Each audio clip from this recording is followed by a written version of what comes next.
और एग्जाम में 5 नंबर में बिल्कुल आता ही आता है। ठीक है, तो इसी को आज हम लोग हल करेंगे। तो चलिए सबसे पहले क्वेश्चन पढ़ लेंगे कि क्वेश्चन क्या कहता है। तो क्वेश्चन क्या कहता है कि समुद्र तट से 75 मीटर ऊंची लाइट हाउस के शिखर से देखने पर दो समुद्री जहाज़ों के अवनमन कोण 30 डिग्री और 45 डिग्री है। यदि लाइट हाउस के एक ही ओर एक जहाज दूसरे जहाज के ठीक पीछे हो तो दो जहाज़ों के बीच की दूरी ज्ञात कीजिए, है ना। देखिए जहाज़ों के बीच की दूरी ज्ञात करना हम लोग को, ठीक ना। ये जो जहाज है, देखिए ये जो समुद्र के किनारा है, क्या है, समुद्र के किनारा है। एक जो जहाज है यहाँ पास है और एक जो जहाज है से यहाँ पास, एक सी के पास और एक डी के पास। ठीक है, तो हम लोग को क्या करना है, दो जहाज के बीच की दूरी ज्ञात करना है। तो यही एक समान लिए हैं। ठीक है, चलिए और बोला है अवनमन कोण, तो आपको पता है कि अवनमन कोण बराबर उन्नयन कोण हो। चलिए ध्यान से देखते हैं, अब आप लोग समझिए। देखिए तो ये कि इसके कारण, देखिए ये वाला जो है आपका, इसके एकांतर कोण के कारण हम लोग को ये जो है इसके बराबर आ गया है 30, क्योंकि देखिए ये वाला कंडीशन है कि नहीं, यहाँ पास 30 है इस प्रकार से, तो ये भी 30 हो जाएगा, है ना। चलिए और एक है ऐसे, देखिए ये अंदर की ओर ये वाला दिल है 45 वहाँ, तो ये कितना हो जाएगा, इधर वाला भी 45 हो जाएगा। तो यहाँ पास अब दे दिए हैं, देखिए अंदर से बनाया है ना, अंदर से बनाया है। ठीक है, जब ये भी 45 है तो ये भी 45 हो जाएगा, है ना, उसी प्रकार से। ठीक, चलिए तो यही मानना क्या है कि माना कि दो जहाज डी और सी है तथा दोनों जहाज़ों के बीच की दूरी जो है डी सी क्या है, x मीटर है। डी सी है ना, डी सी x मीटर है ना। चलिए उसके बाद में लाइट हाउस की ऊंचाई जो दिया गया है 75 मीटर है ना। और बताया कि चूंकि उन्नयन कोण बराबर अवनमन कोण होता है, का है, तो ये वाला एकांतर कोण से। चलिए समझते हैं। अब हम लोग चलेंगे सबसे पहले त्रिभुज ए बी सी में, समकोण त्रिभुज कौन में चलेंगे, ए बी सी में। समकोण त्रिभुज ए बी सी में देखिए तो इसमें दिया क्या गया है और पूछ रहा है इधर की बात, और दिया गया है ऊंचाई। तो हम लोग क्या कर लेंगे, तो ऊंचाई यानी कि लंब बटा आधार किसका फॉर्मूला होता है, tan थीटा का होता है, तो tan लगाएंगे, है ना। चलिए tan थीटा बराबर का होता है, तो लंब बटा आधार होता है। आप लिख भी सकते हैं कि लंब बटा आधार, क्या लिखेंगे, लंब बटा आधार। तो देखिए यहाँ पास लंब क्या है, लंब है आपका ए बी, आधार क्या है बी सी, है ना, लिख सकते हैं ना लंब आधार ये सब। चलिए इसके बाद में देखिए tan थीटा, तो tan का tan लिखना है आपको, और थीटा का मान क्या है यहाँ पास, देखिए ए बी सी में तो 45 डिग्री है, तो ले लीजिए 45 डिग्री बराबर लंब बटा आधार ए बी का मान कितना, तो 75, बी सी का मान कुछ भी नहीं, तो कुछ भी नहीं। ठीक है, चलिए tan 45 डिग्री का मान कितना होता है, 1 होता है, 1/1 लिख सकते हैं, कोई दिक्कत नहीं। 75 बटा BC को BC लिख सकते हैं।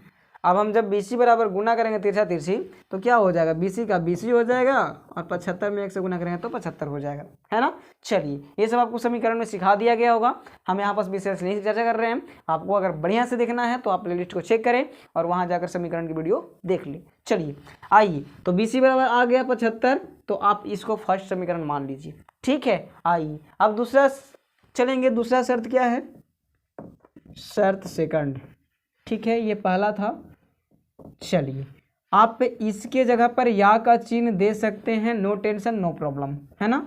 चलिए अब यहाँ पास आप देख लीजिए ध्यान से कि एक तो त्रिभुज में चल दिए हम लोग छोटा वाला में, अब चलेंगे बड़ा वाला में, है ना। चलिए और देखिए थीटा का मान आप मान सकते हैं देख करके। देखिए अगर नज़दीक से कोई वस्तु को देखा जाता है तो ज़्यादा मूडी उठाएंगे, और अगर दूर से देखते तो कम मूडी उठाना पड़ता है, मतलब कौन ज़्यादा बनेगा, दूर से देखेंगे तो कम और नज़दीक से देखेंगे तो ज़्यादा, है ना। चलिए अब हमको चलना है ए बी डी में, है ना, छोटा वाला चल रहे हैं, अब चलेंगे ए बी डी में। पुनः समकोण त्रिभुज ए बी डी में, है ना। चलिए एबीडी में देखिए तो वही काम, फिर यहाँ पास tan लगेगा क्योंकि लंब बटा आधार है, तो tan ही का फॉर्मूला होता है लंब बटा आधार। चलिए तो tan थीटा बराबर लंब, देखिए ध्यान से देखना है, लंब का मान कितना दिया गया है, तो 75 ही है, तो 75 रख लेना है। उसके बाद में आधार क्या हो जाएगा, तो डीबी के मतलब कि x प्लस सी बी लिख सकते हैं। चलिए पहले लिख देते हैं कि D C plus C B, कोई दिक्कत, चलिए उसको लिख सकते हैं पूरा। अब चलिए यहाँ बस tan थीटा यानी कि tan थीटा का मान कितना है 30 डिग्री ना, तो 30 डिग्री लिख लीजिए। 75 का 75।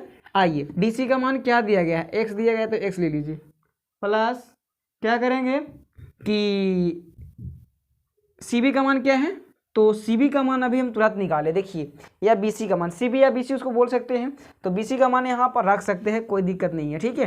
तो रख दीजिए, कितना आ गया, 75 आ गया, यही ना आया था। तो यहाँ लिख देना समीकरण फर्स्ट से, क्या लिखेंगे, समीकरण फर्स्ट से, ये जो मान रखे समीकरण फर्स्ट से ना, चलिए रख दिए।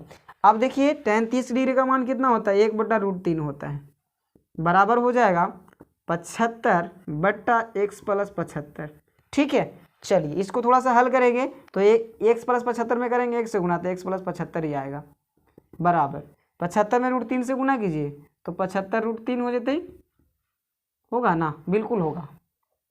चलिए अब हम लोग चलेंगे पक्षांतर करेंगे, तो यहाँ पास 1 से बराबर अगर निकालेंगे हम तो क्या आ जाएगा, तो 75√3 - 75 आ जाएगा, क्योंकि जो इधर है बेचारा अकेला, इसको 75 को उधर ले जाना है, तो आ जाएगा x बराबर इतना।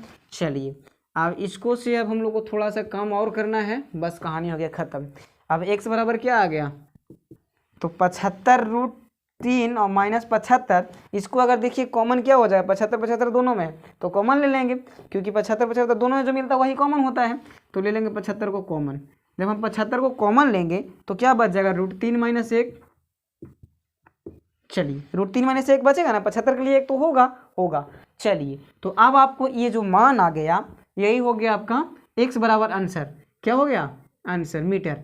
देखिए ध्यान से देखिए, आपको यही ना x से बराबर निकालना था कि दोनों जहाज के बीच की दूरी, तो जहाज क्या था, D और C था, देख लीजिए कहीं लिखा हुआ होगा जहाज D और C है, तो DC के बीच की दूरी कितना आ गया, तो ये आ गया। तो लिखना है कि अतः दोनों जहाज़ों की बीच की